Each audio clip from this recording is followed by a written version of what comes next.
Dando continuidade a mais um momento de videoaula, na aula que passou nós estávamos falando sobre o grande Império Romano e só um dado aqui da página de número 102, ainda sobre o Império Romano.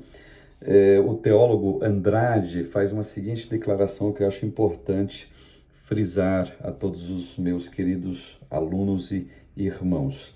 Ao tomar Jerusalém em 63 a.C., o general romano Pompeu depara-se com a nação judaica bastante enfraquecida, em consequência de renhidas disputas internas.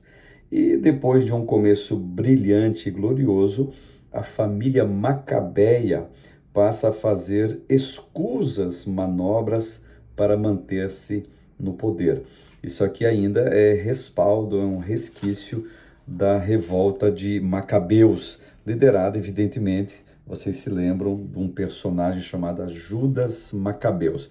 Vai atrelar a história de Massada, aquela colina, aquele platô, melhor dizendo, que existe ali na região do Yan Hamela, que é o Mar Morto. Massada, que hoje é um ponto turístico em Israel, bastante visitado. Pois bem, o Império Romano e o cristianismo, vamos colocar dessa forma, conforme está na página 103 do livro do IBAD, onde nós estamos apreciando as nossas temáticas em forma de lição. O vínculo entre o Império Romano e o cristianismo teve início durante o governo de Otávio Augusto, período do nascimento de Jesus. Então, Otávio Augusto era o imperador do período do nascimento de Jesus.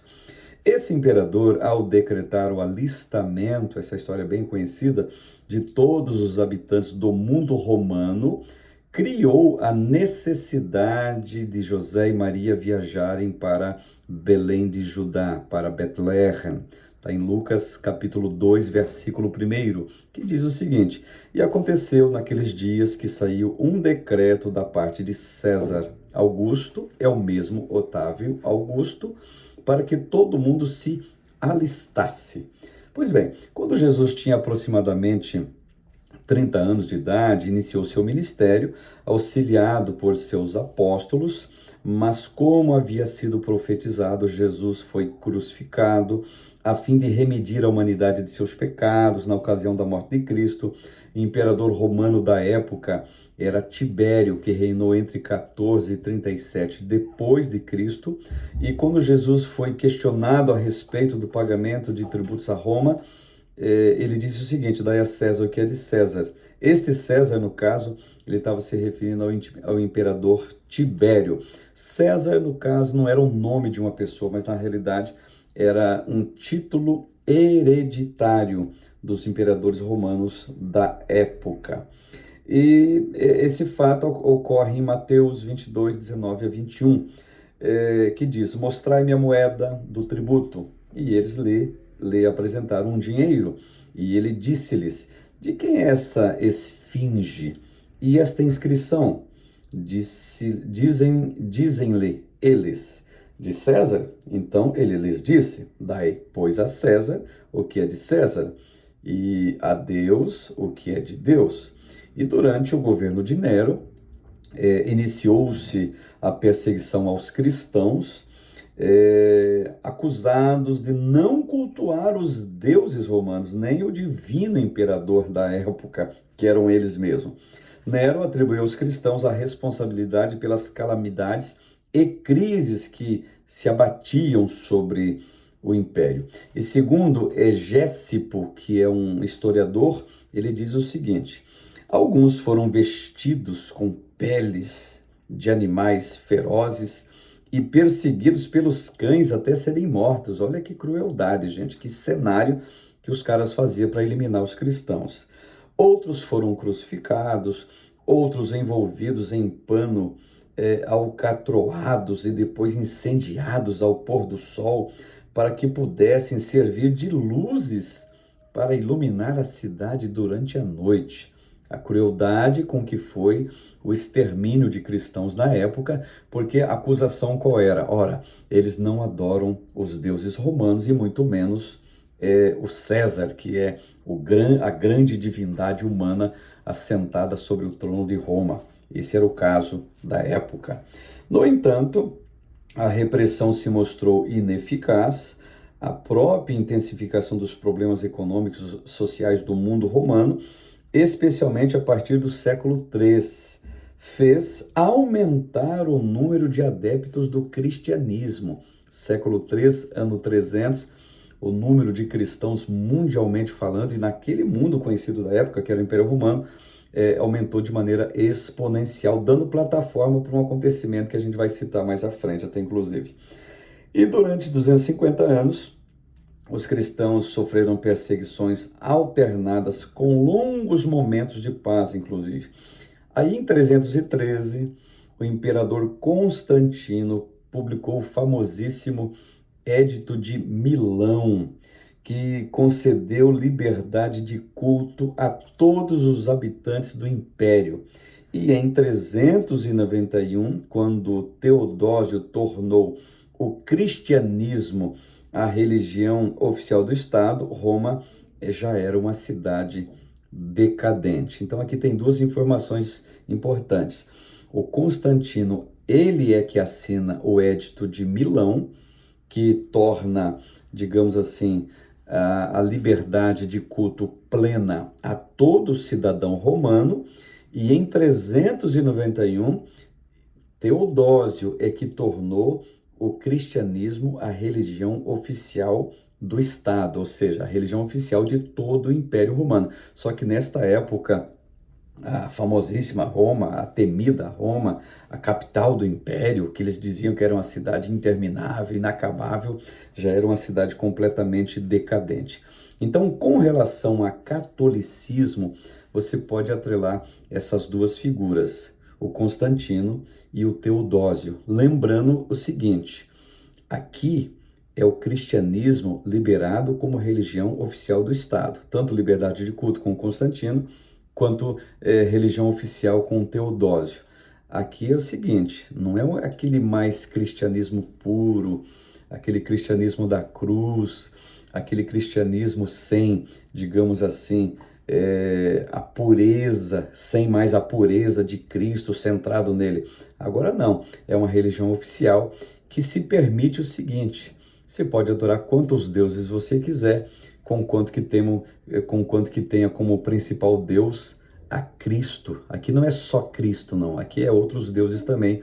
Por isso que nasce esse grande movimento cristão, não deixa de ser chamado catolicismo romano. Isso quem atesta não é opinião de um crente ou de um cristão do segmento do protestantismo. Isto é história, isto é histórico, com essas duas figuras, repetindo, o tal do Teodósio e o tal do Constantino.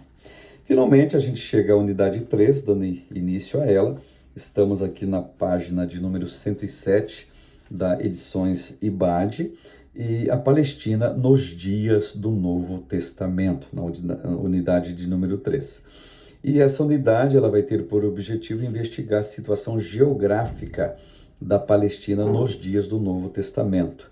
E nós já demos aqui para vocês em outras aulas a origem do nome Palestina, de onde veio, o que aconteceu, o que é a Palestina de fato, e assim sucessivamente.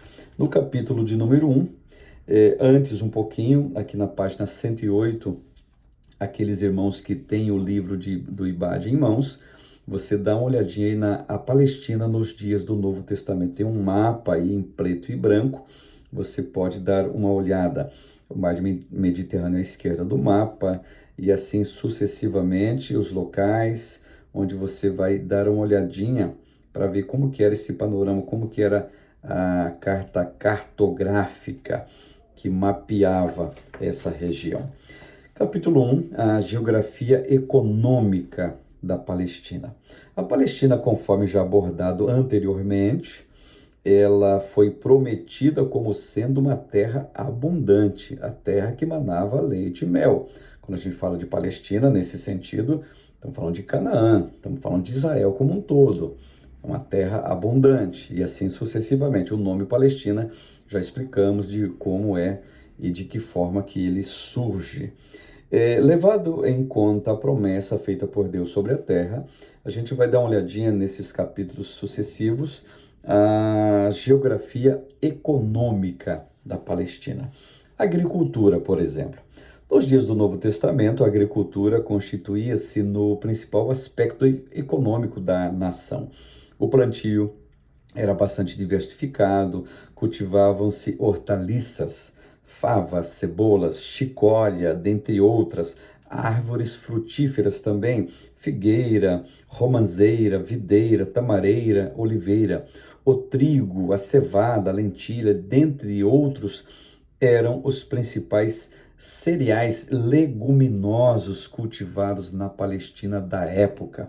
E até hoje você encontra muito desses produtos aqui que eu citei na Palestina ou no Israel de hoje. Você vai nos mercados de Israel, Cidade Velha, Cidade Nova também de Israel. Na Cidade Nova tem um mercado famosíssimo chamado Mahane. Esse mercado Mahane, ele fica na rua Jaffa Street.